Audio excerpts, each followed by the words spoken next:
this idea that you only get a coach when you really have problems to solve. One of the most important things for me is the willingness of the coachee to enter into that journey. Make sure you all are on the same page as to what the person's there to help you with and for. Part of the problem is that the coaching industry is not regulated. There is a stage before that. Many voices, many different thoughts, many insights in this special episode of the World of Work podcast of the Wow, It Was a Live event, which took place on June 17th. And I was joined by Chiara Covone, the special guest, and we talked about demystifying coaching. But you heard there were other voices that were part of this conversation because actually the panel was pretty broad. A dozen or so participants taking part on what is a relevant topic because there's a lot of noise around coaching, and the purpose of the event was really to unpack some of these myths and to provide some clarity in terms of what coaching is and what it isn't. But let's tune into the conversation and let's start by getting to know Chiara a bit better. Yes, with pleasure. Thank you everybody for joining for today. So my name is Chiara and Chiara Covone. I'm originally Italian, so like Paola, I think it's kind of an interesting mix of two Italians. There's more Italians actually here on the call, which is always fun. So I'm originally from Rome. I left Rome in 2004 and started living abroad. I lived many years in Lausanne. So I see there's a couple of people from Lausanne. Lausanne is really my second home still. I loved living in Puyi. And I moved then to Austria. Then I lived also in Zurich a couple of years. And then I moved to Sweden. And so my career was very much into Philip Morris, 12 years. So this is where we met with Paola. We were working, developing next generation products for adult smokers. It was a really engaging and fantastic journey. And then we both left Philip Morris and I moved on to work for Mondelez. And then after Mondelez, I decided that I wanted to do something completely different. And by the way, I became a mom of twins on the way, which kind of put my total world upside down. And this was actually the biggest opportunity that I got because I felt I lost completely my whole confidence because I was a senior leader in an organization. I joined DS Smith then, which is a packaging manufacturer. So I moved into a very male-dominated industry as a vice president in innovation. And I was a mom of twins, of two little things that couldn't speak, couldn't express themselves. And I was living in this scarcity mindset. I was never enough at work, never enough at home. And I really felt like, what is this life about? Where's my funny life that I was going skiing to Verbier every weekend? I can't recognize that anymore. But of course, I loved both my work and my being at home as a mom and a wife, by the way. And so I actually got myself a coach. And this really opened up a new world in front of me because I understood that a lot of the things that I thought were external from me were actually internal. And this has really got me to say, okay, this is actually my path. This is my calling. I don't know if you read the book, The Big Leap, but Gay Hendricks, the author, talks about your zone of genius. You have 4 zones. There's a zone of incompetence, competence, excellence, and then there is a zone of genius. And the zone of genius is really where you do things where work doesn't feel like work. And I really found that place, and I'm so grateful. So I dropped everything. I dropped an amazing job and an amazing salary for, starting all over. To become a genius. That's what it's all about. Exactly. Sometimes it takes that leap. That's great, and we'll have, of course, the opportunity to get to know more about your story. But I'd now like to focus on the conversation about, this concept of coaching and demystifying. And again, I do put a warning out there. There are quite a few BA coaches on this call, and I do think that, given the fact this is also for listeners who may not be connected live, but for people who are really curious about it, skeptical perhaps about it. And that's why I think also sharing your story is important because you've also gone through that process, like many in this call have as well. But I think if you would agree as a collective, we kind of try to unpack what could be some of the myths regarding coaching. And Chiara and I have, she's come up with her list. I have my small list. And if you would agree, we would start with that, and then feel free to join in if any of these myths kind of ring true to you too. And again, with the intent of putting some clarity, I think, about what coaching is and what it isn't. Would you like to start it off, Chiara, with your Yes, list? absolutely. I think, Paula, it's yes. Michelle. Can I just ask a question? What you mean by BA coaches when you say that? Sorry, I don't I know. wanted to be politically correct. Okay. And so it's not the business administration BA, but it's more Okay. the sisterhood BA, you know, like the BA, Okay. the Okay. bad. Okay. Got it. Okay. I got it. Got it. All right. I'm not even going to do a drawing for that, but Clear. Thanks. Yeah, a drawing maybe in the show notes. Exactly. Hey, Lou, nice to see you, by the way. I didn't see you before. It was good to catch up. So yeah, would you like to let's kick it off with Perfect. So the first myth that I encounter a lot when I am talking to potential new clients in my coaching business is, no, I don't need a coach. I don't have a problem. So there is this idea that you only get a coach when you really have problems to solve.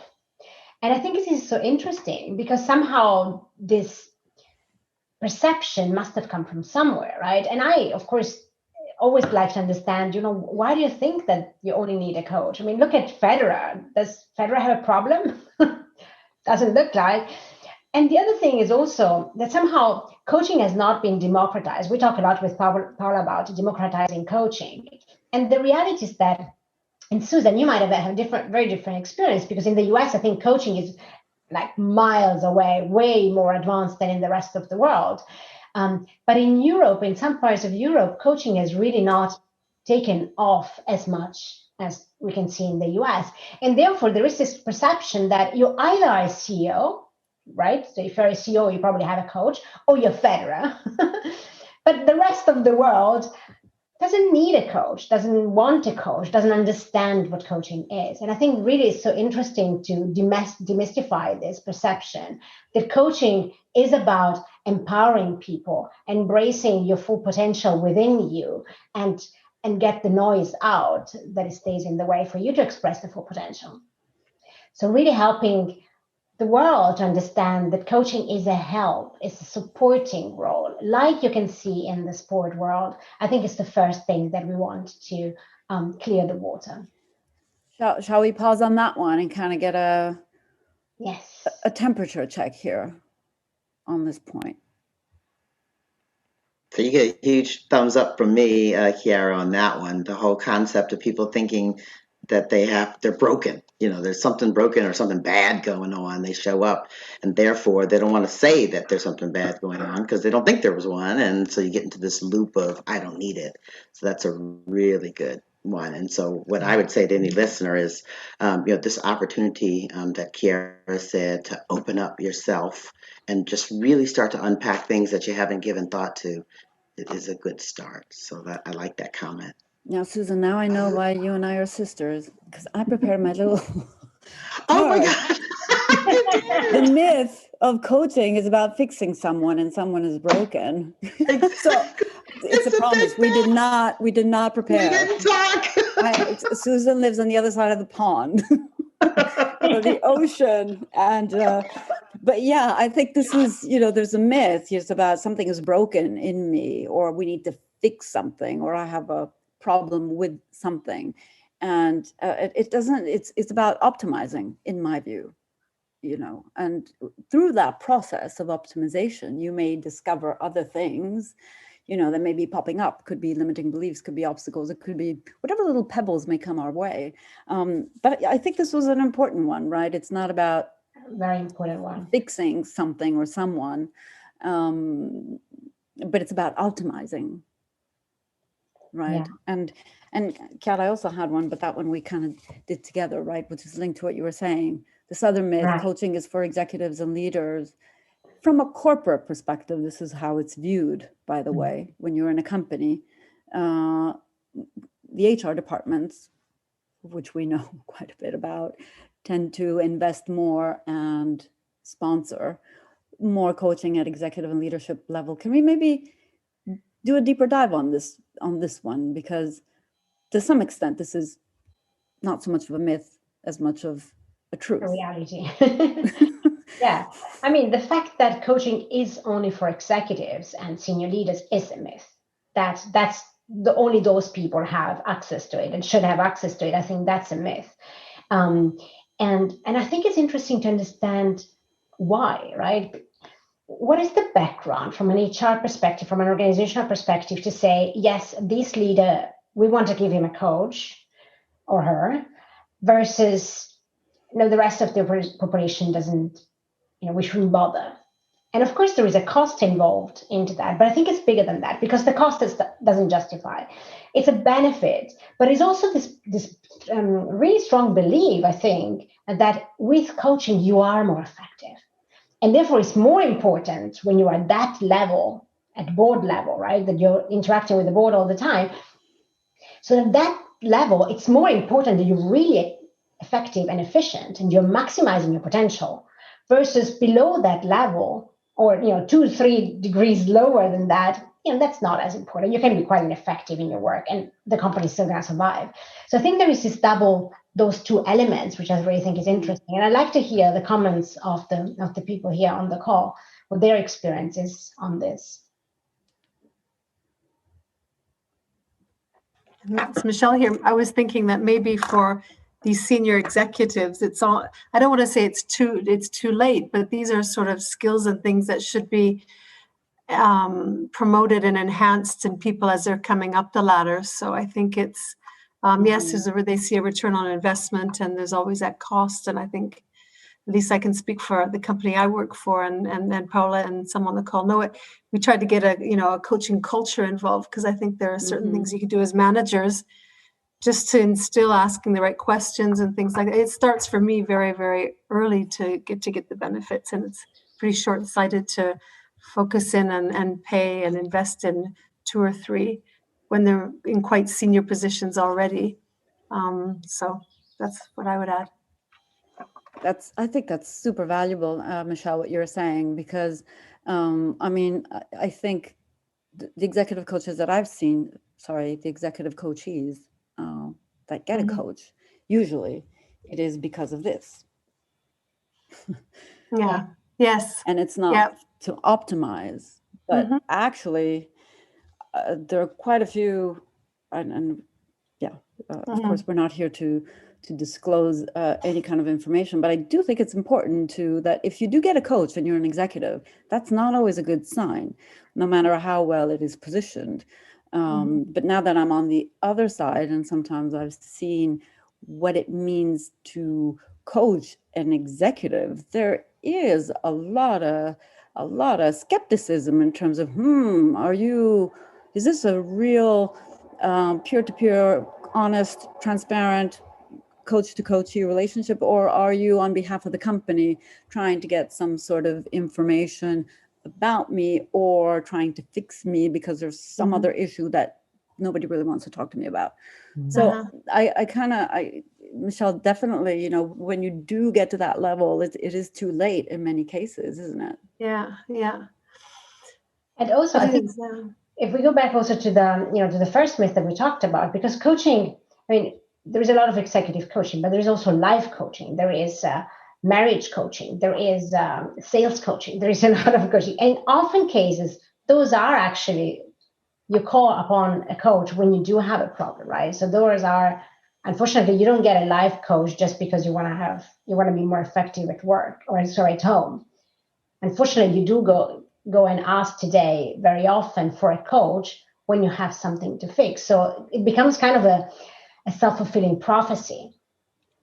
So that's an interesting one, right? Like, when is the best time? I think that could be another interesting topic, is like, when is the best time and when is it most effective to actually invest in a coach? Let's say now from a personal, individual perspective, let's put corporations for a second aside, but say when would it be appropriate, would you think, the best time and most effective time to invest I mean, I think as early as possible, and I'm happy to hear other opinions. But I see when I coach, I have some very young clients that are in the 24 years of age, and I love being able to empower them at that age, because then you don't build up all those limiting beliefs, all those disempowering belief over the years. When you start very early, then you are more equipped to face whatever life throws at you.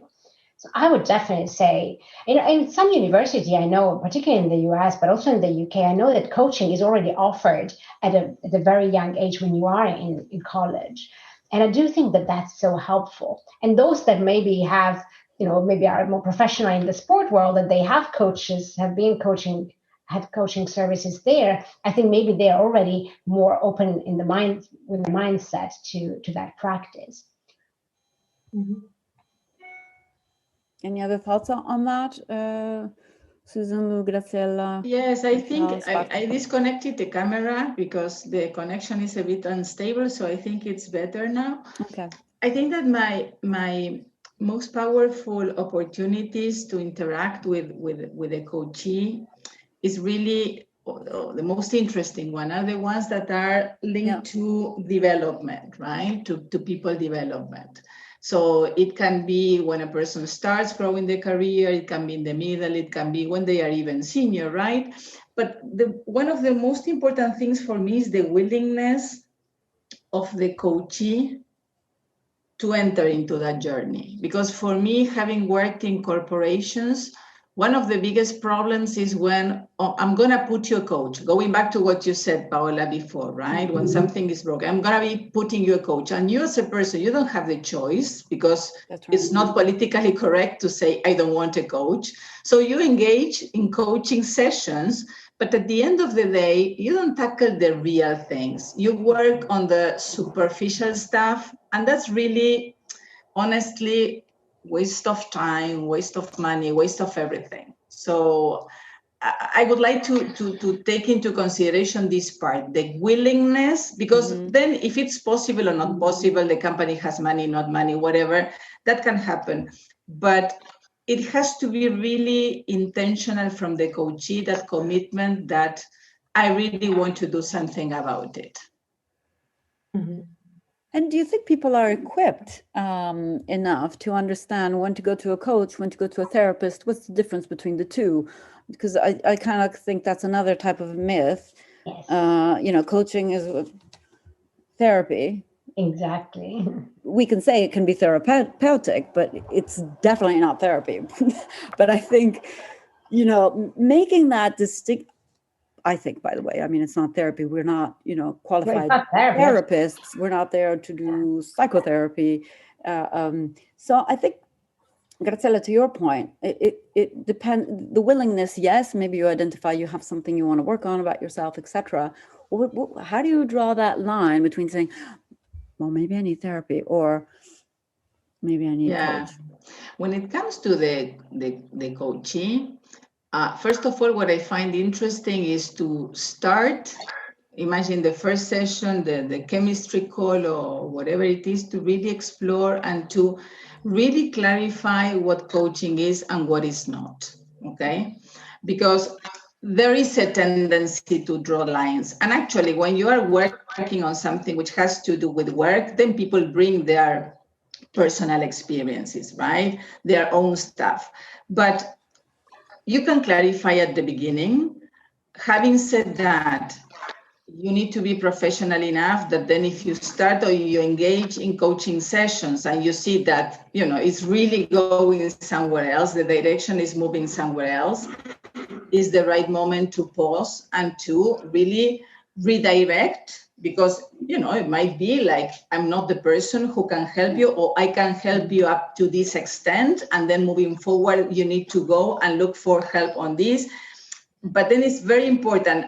It's as important to engage and as important to disengage, or to give the person the opportunity to, to reconnect with someone else when you cannot help anymore. And I That's my think experience. such a good, I was going to say similar, Graciela, this is Susan, that's a key point. That's coaching in and of itself, right? When you set up that first assessment meeting, and that's what I call it. I do 6 sessions, and the first is a deliberate and intentional assessment meeting where we go over what it is and what it isn't, what are your fears and what you shouldn't be fearful of. And so there's an article that I always send them ahead of time from a Harvard Business Review that says, "So you want to be coached?" I think it's the name of the title of the article.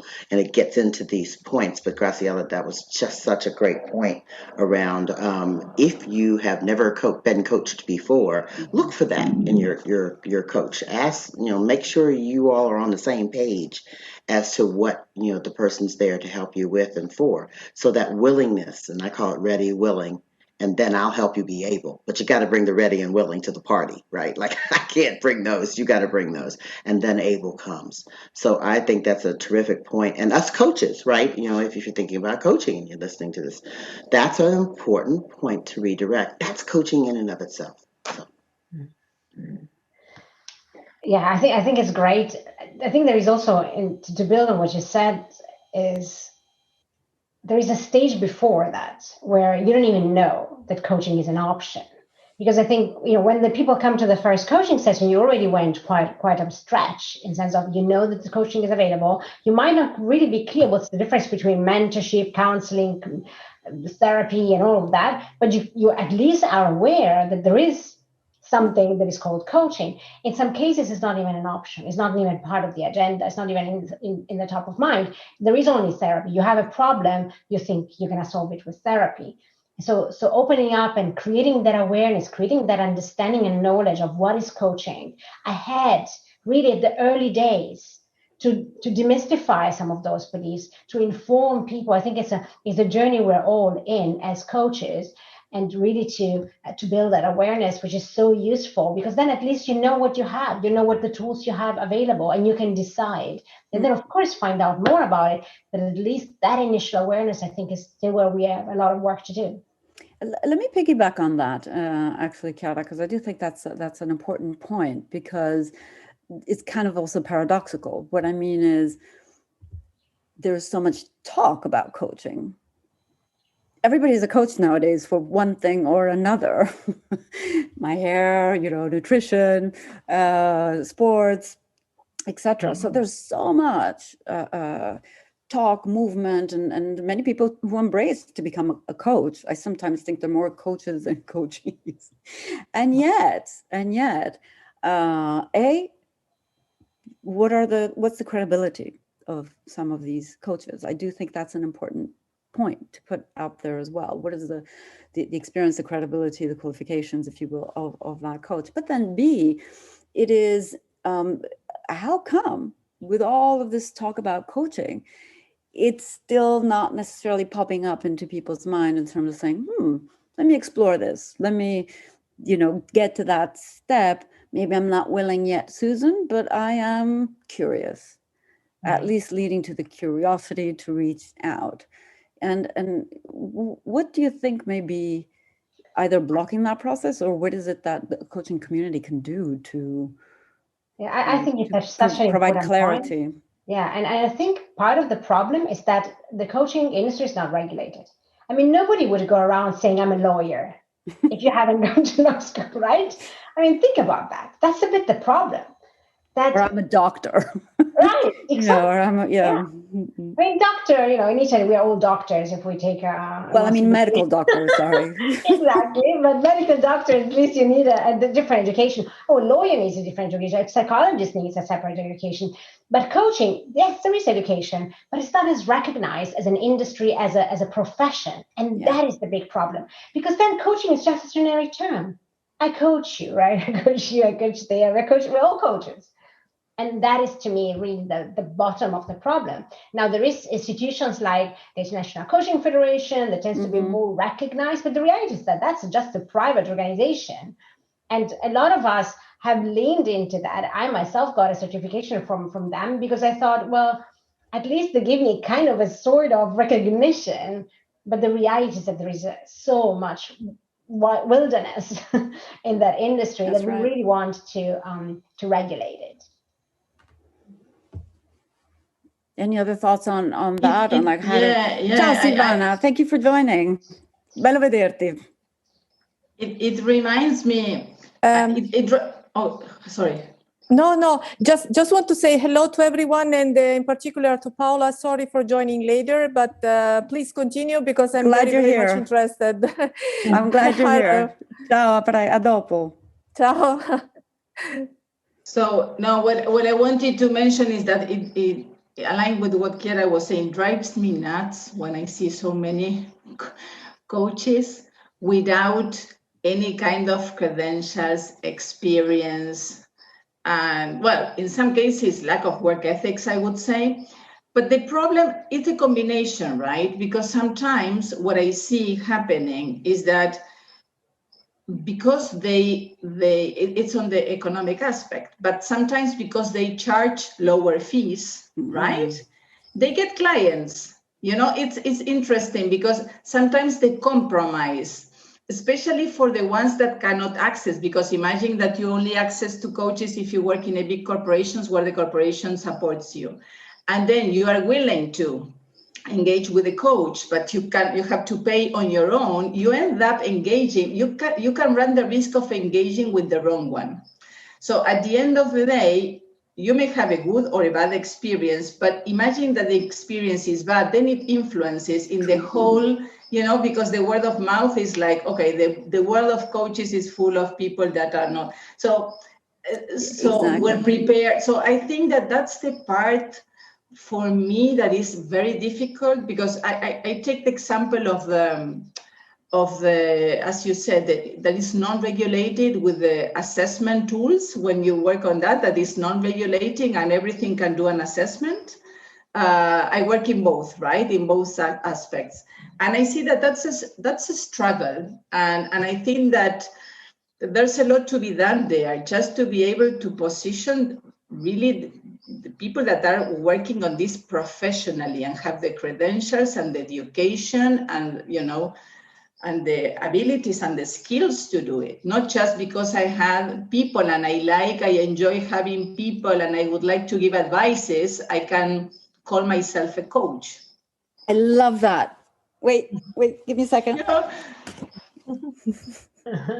Coaching session. Yeah. It's a chit chat moment. Sigratella, we're also sisters. Yeah. And it links, and maybe we can pivot as well to the pricing. Yes, exactly. Because think about the pricing. The money, kind of plays a role. Yeah. It kind of plays a role in many things in our lives, but hey, also coaching. On the one side, is it too expensive? Is it not expensive enough?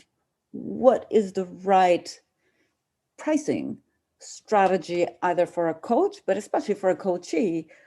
Like Graciela, you were saying, there's some coaches who may discount their prices. Not having experience, Paula, I mean, how do you go into a coaching relationship? Is it, you know, let's take one session and then go from there? Or do people say, or based on our discussion, I think perhaps we need to have 5 chats? Or how is that normally set up? That's correct. That's the way I do it, but I'm happy to hear others as well, and Chiara. But like Susan was saying, you gotta have that initial chemistry call. Initial conversations, you gotta, you know, because it can go 2 ways. Like maybe I may not be the right coach, or you may not be the right coachee for me. You know, it's also like I tend to like to work with successful people, so it's kind of like already it's filtering a lot, which usually don't need a coach, which makes me very happy. But so that chemistry is really important, and then you define what's the objective, and then based on that you set some sessions. Me personally, the less sessions the better. I like to keep it focused. 9 sessions max, and then if there's no progress, you know, goes to someone else, to somewhere else, because it's not therapy, right? And if there are other issues that need to pop up that are bigger, then, you know, perhaps somebody else is better fit for that. But yeah, happy to open up to the others. What are your, to answer to Michelle's question? So I think I totally agree that it needs to be time framed, because you're setting a goal. And a goal is not a goal if it's not time framed. It's just a conversation. So the point of coaching, and I think also maybe there is different practices, but the point should have that we always have a SMART goal that we can measure against. And so then you decide, of course, you adapt the time span to what type of goal we're trying to achieve, and make it in a way that within 6 to 10 sessions you actually achieve that goal. Which means that then at the end of that session, you can reconsider, do I have another goal that I would like to work with a coach? And then you can set another goal, and you can start a different program. But it's really important that we really enable people to self-coach themselves, to understand and learn them, that develop that self-awareness, so that you become autonomous and independent, and you don't stay dependent. Like people start therapy and then they are 12 years in therapy.